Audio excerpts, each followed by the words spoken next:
I took the house-sitting job because it seemed like easy money.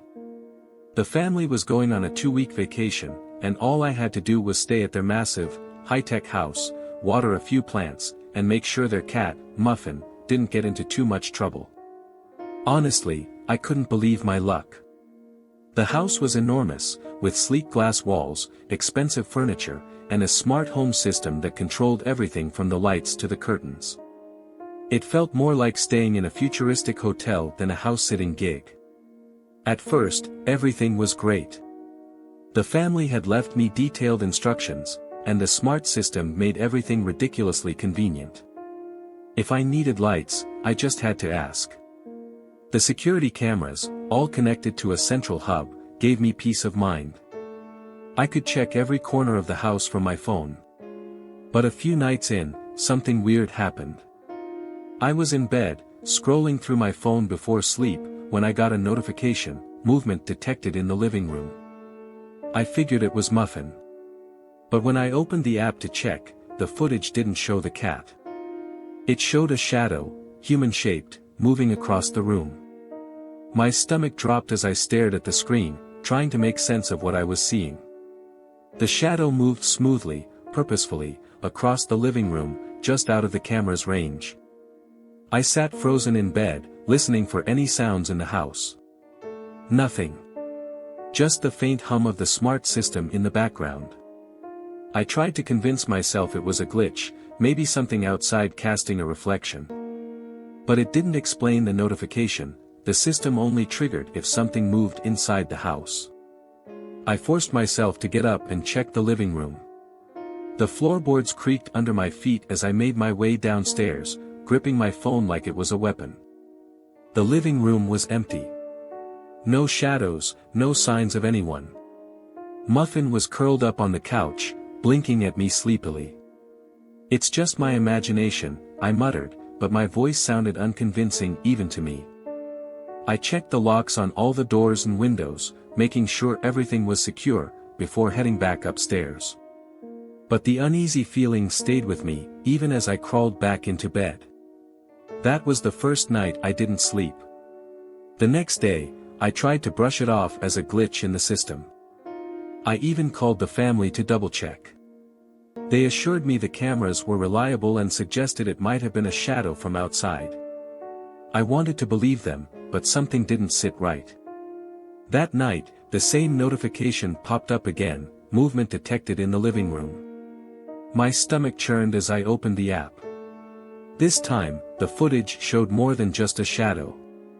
A figure, tall and unmistakably human, was standing near the window, barely illuminated by the glow of the streetlights outside. I stared at the screen, paralyzed, as the figure moved closer to the camera. They weren't in a hurry. It was deliberate, like they wanted to be seen. I bolted out of bed, locking my bedroom door before grabbing my phone and calling the police. As I explained what I'd seen, I heard a faint creak outside my room, like someone was walking in the hallway. My blood turned to ice. The operator asked if I was safe, and I whispered back, "I think they're inside." The creaking grew louder, each step deliberate and unhurried, moving closer to my bedroom door. My hand trembled as I clutched the phone, whispering to the operator, "Please hurry." I held my breath, praying they wouldn't try the door. Then, the sound stopped. The silence was worse. I didn't dare move, straining to hear anything, a shuffle, a breath, anything, but there was nothing. I opened the camera app again, my heart racing. The screen showed the figure standing at the foot of the stairs, just outside the range of the hallway camera.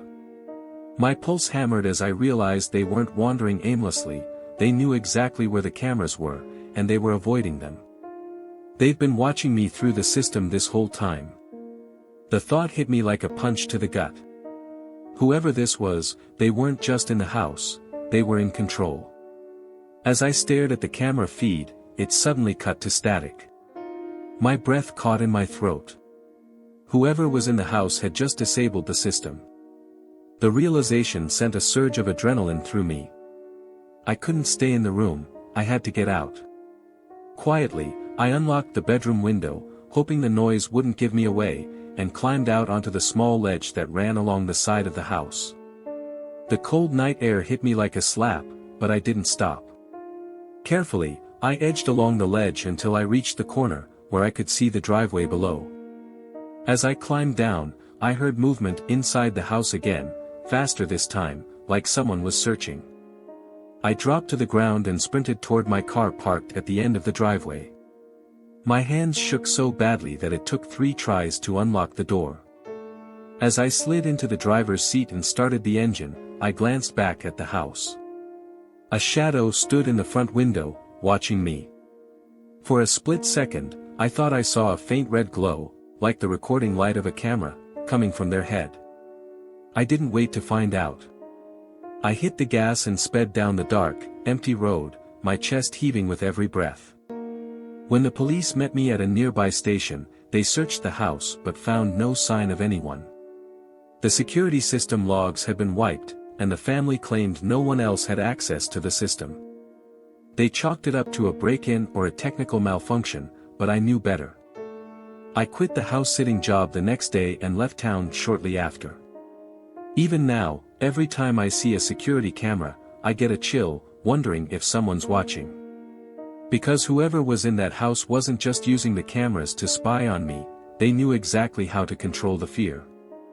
And for a while, they had me trapped.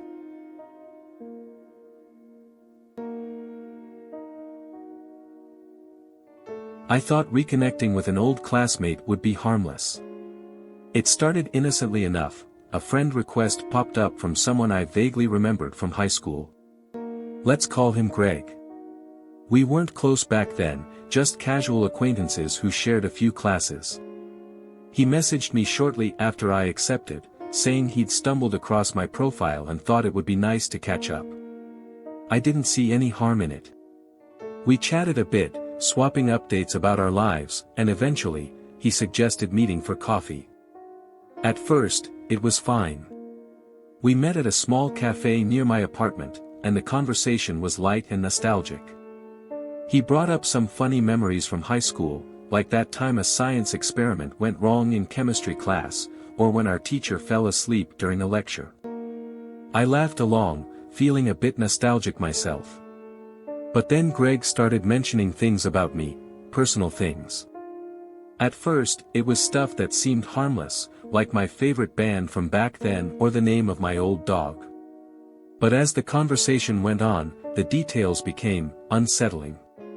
Greg started mentioning things I knew I'd never shared with anyone, not even close friends. He casually brought up how I used to sneak out at night through the window in my childhood bedroom, something I'd done only a handful of times. "You were always so good at being quiet," he said with a chuckle. My stomach tightened. I hadn't even thought about those nights in years, and certainly never told him about them. I forced a smile and asked, "How did you know that?" "Oh, you know," he said, waving it off. "Small town. People talk." But the way he said it didn't sit right with me. He shifted the topic quickly, but now I was on edge, listening more closely to everything he said. He started referencing other moments, a fight I'd had with my dad in the driveway, a day I skipped school and spent at the park, a birthday party where I'd broken a finger climbing a tree. These weren't small-town gossip topics, these were private moments. I felt a cold sweat creeping down my back as it hit me. Greg wasn't reminiscing, he was describing memories from my life, ones he couldn't possibly know. I tried to keep my composure, but my mind was racing. Every detail Greg shared felt like another crack in my sense of reality. "You know," I said, forcing a laugh, "you've got a better memory than me.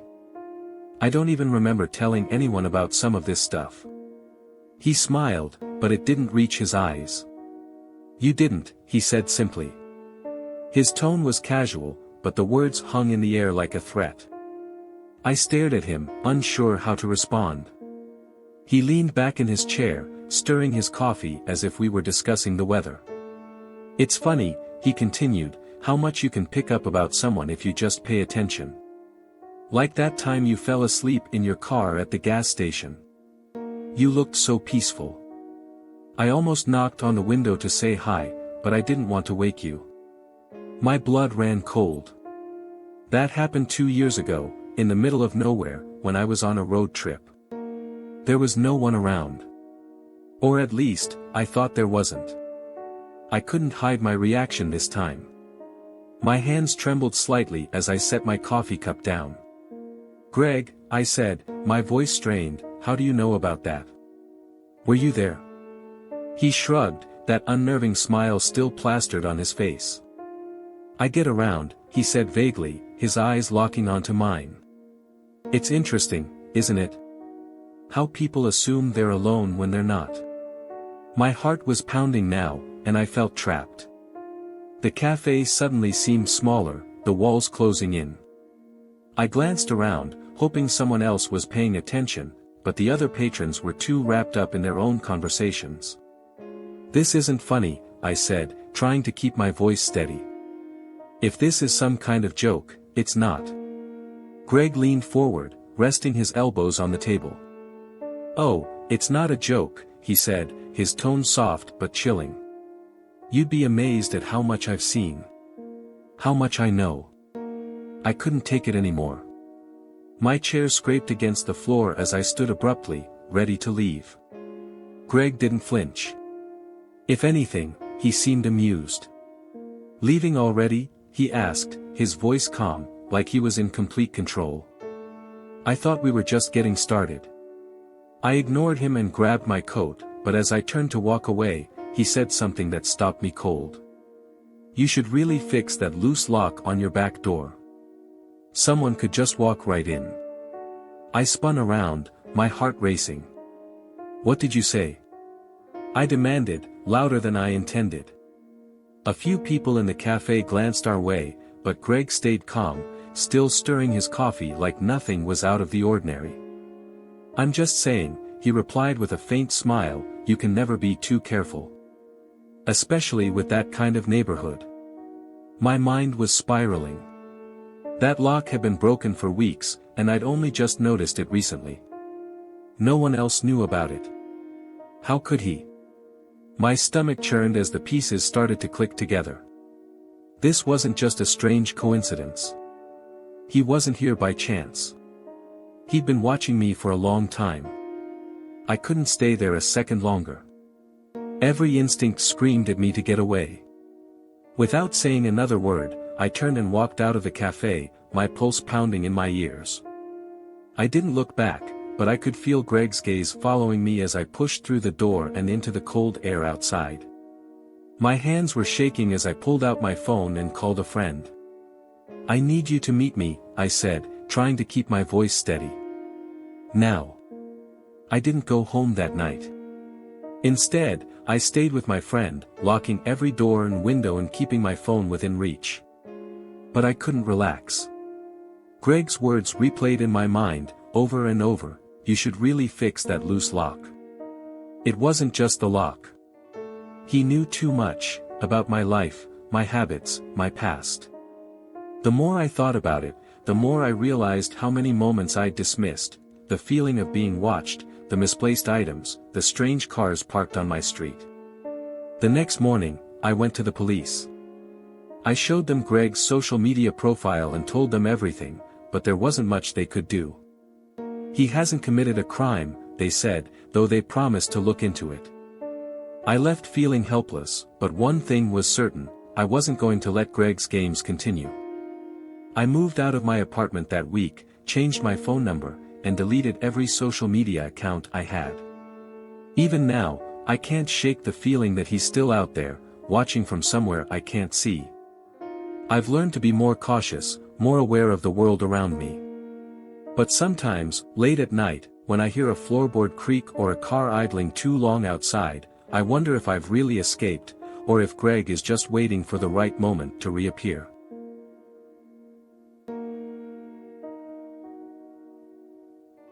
I never thought I'd have to question the safety of a daycare. As a single mom, you do your research, you check reviews, and you trust that the people caring for your child are there because they genuinely love kids. That's why I picked Bright Horizons. It seemed perfect, clean facilities, friendly staff, and glowing recommendations from other parents. But now, looking back, I feel sick thinking about the signs I missed. It started about a month after my son, Tyler, began attending. At first, everything seemed fine. He'd come home with crayon drawings and stories about his new friends. But then his mood shifted. He stopped talking as much, spent hours in his room, and began clinging to me like he was afraid I'd disappear. When I asked him what was wrong, he'd just shake his head and say, "Nothing, Mommy." One night, I found him crying under his blanket. I tried to get him to open up, but he wouldn't say a word. That's when I knew something was wrong. I couldn't ignore it anymore. Tyler was always a bright, happy kid, and now he was a shadow of himself. I decided to stop by the daycare unannounced, just to see if anything seemed off. When I arrived, everything looked normal, kids laughing, teachers smiling, and bright posters covering the walls. But as I watched Tyler in the corner of the playroom, my heart sank. He was sitting alone, staring at the floor, while the other kids played around him. When one of the staff members noticed me, she quickly approached with a smile that felt a little too forced. "Oh, he's just shy," she said when I asked about his behavior. "It takes some kids a while to adjust." Her tone was warm, but her eyes didn't match. I tried to press further, but she brushed off my concerns, assuring me that Tyler was fine. I left feeling uneasy, but I told myself I was being paranoid. Still, that night, when Tyler woke up screaming from a nightmare, I knew I couldn't let it go. Whatever was happening at that daycare wasn't normal. The next morning, I decided to dig a little deeper. I started by talking to a few other parents during drop-off. Most of them seemed happy with the daycare, but one mom hesitated when I asked if her son had ever acted strangely. She glanced around nervously before leaning in and whispering, "He's been having nightmares, too. He won't talk about it, but something's wrong." That was all I needed to hear. I thanked her and left, but my mind was racing. If other kids were having the same issues, this wasn't just a phase. Something was happening, and I needed to find out what. That evening, after Tyler went to bed, I went online and searched for anything I could find about the daycare. At first, it was the usual glowing reviews, but then I stumbled across an old forum post buried deep in the results. A parent had written about their child's strange behavior after attending Bright Horizons, claiming that their kid had been terrified of one specific staff member, but wouldn't say why. The post was a few years old, and the thread was closed with no follow-ups. Still, it sent chills down my spine. I decided to trust my gut and go back to the daycare the next day. This time, I wouldn't leave without answers. The next day, I dropped Tyler off as usual, but instead of leaving, I parked a few blocks away and walked back to the daycare. I wanted to see what happened when parents weren't around. Peeking through the windows, I saw the playroom.